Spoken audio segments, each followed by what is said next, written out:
Hi, I'm Mariam. I'm 26 years old, and here I want to share stories from my job, stories that have happened along the way. This is episode 1, where I'll give you a general picture of what I do. I live in a small village in north of Iran. I won't share the name of the village because I don't want the locals to know about this channel where I keep my memories. Our village has around 690 people. Most of them work on their own lands. And now, about my job. I am a ghassale, a woman who washes the dead before burial. Honestly, I'm not sure if it's the right decision to share my memories here. Every time I go through them, it hurts. But at the same time, I want people to know my job is not shameful. It's an honorable, meaningful job. I help people leave this world clean and with dignity. This story goes back to March 2022. It was around 6 p.m. I was in the village's morgue, changing clothes after work. And as usual, I was thinking about something my grandmother used to say. If you don't continue my work, a hard life will be waiting for you. I was getting ready to lock the door and head home. It was getting dark. My sister and I lived together. We lost our parents when I was 6 years old. My sister teaches the village kids. And as I said, I prepare the dead for burial. Suddenly, someone stuck their foot in the door. Mariam, please don't go. It was Sopan. He had left the village years ago, and no one had heard from him. He used to drive a minibus, carrying passengers. He looked terrified and stuttered, I've got 6 bodies. They told me to bring them here for washing. I was shocked. No one from the village has died. Where did you get 6 bodies? He said that as he passed through a nearby village, he saw the road was closed. People were gathered outside and he asked them what had happened. He told them 6 sisters who had lived together died from a gas leak. We don't have a woman to wash them. Take the bodies to your village until we can come. His minibus didn't have enough room for them all, but he brought what he could. He said, They're innocent, Mariam. Please take care of them. I'm heading home. Also, it's too hard for one person. Get help from the women here. I agreed to help. The bodies were wrapped in blankets. We carried them one by one and laid them on the washing beds. I told them, I'll prepare the washing tools. You go and bring help.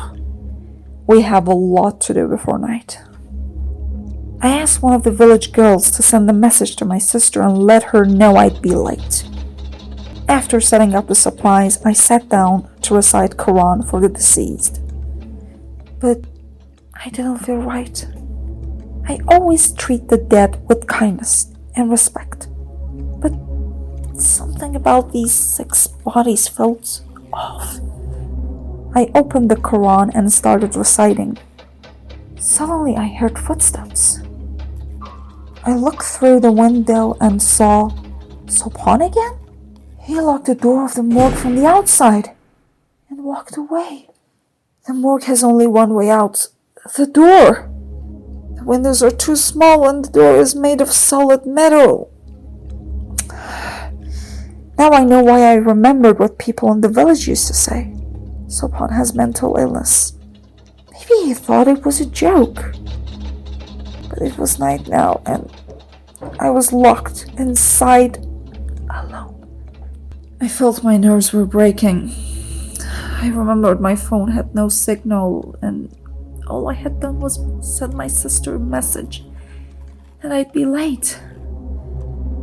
I told myself, just stay calm and start working. Maybe it'll distract you. I went to the first body. I pulled the blanket aside. He looked peaceful, like they were just asleep. I started to remove the clothes, but I had no idea what I was walking into. This wasn't just a strange story. It was a trap. These 6 bodies, they weren't human. I could tell from the shape of their feet.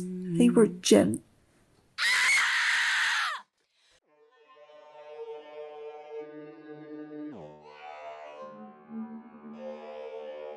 When I regained consciousness, I found my hands and feet tied to a chair. Those beings had fully taken on human form. 6 beautiful women? Standing politely? I was shaking. The only thing that came to my mind was to call on God for help. But with just one look from one of them, my mouth was completely shut. I was terrified, trembling with fear. One of them picked up a chair and sat in front of me. I was starting to believe that they were really human. She said, "Mariam, don't be afraid. We're not going to hurt you. You just need to do a few simple things for us." Then she let out a laugh, a sound that still echoes in my ears. I said, "What do you want?" She said, "It's simple. You go and find people who are near death, and by any means convince their families to bring them to the morgue. It helps the dying get used to it. Makes it easier for their souls to let go." I asked, "Why would I do such a thing?" She said, "You have no choice but to accept." As she spoke, 5 of them began circling around me. Their laughter made me shiver. I asked, "What if I don't?" She replied, "Then we'll take your sister with us." I screamed, "You monsters! She's only 18. She said, "Then you have no choice. Don't be afraid. It's not a hard task. It's a good deal. You do this, and your sister stays." I screamed again and passed out. I don't know how much time had passed when I regained consciousness.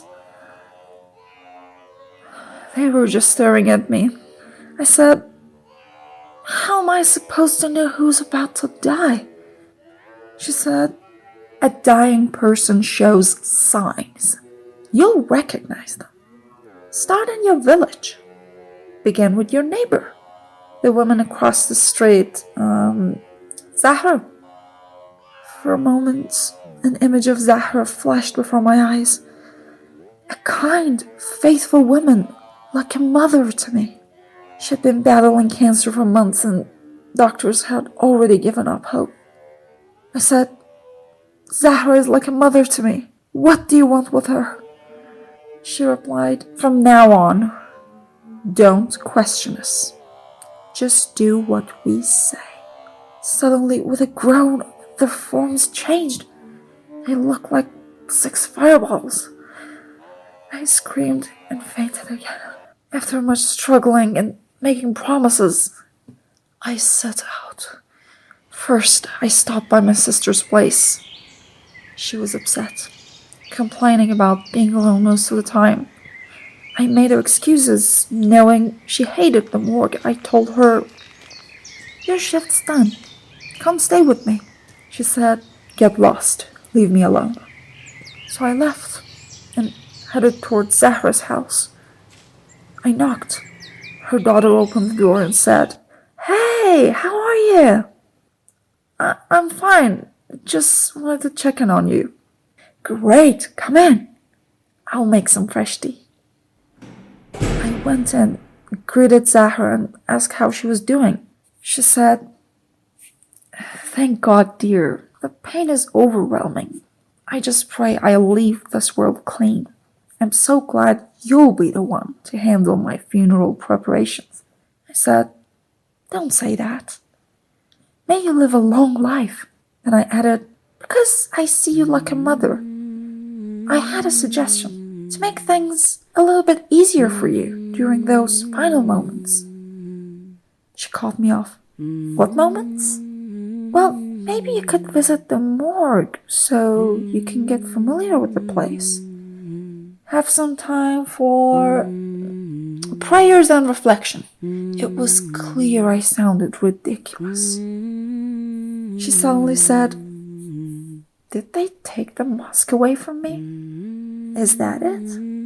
So, they got to you too." Cold sweat ran down my back.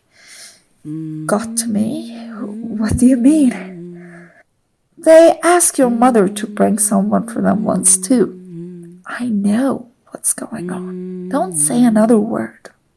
I swallowed, my voice shaking. I said, "What should I do?" She said, "It's not surprising they make a request like this. You really don't understand why they chose you." "No, they've been in this village for years. A tribe. They're starving for souls. They're demons. Be careful. I'll tell you what to do.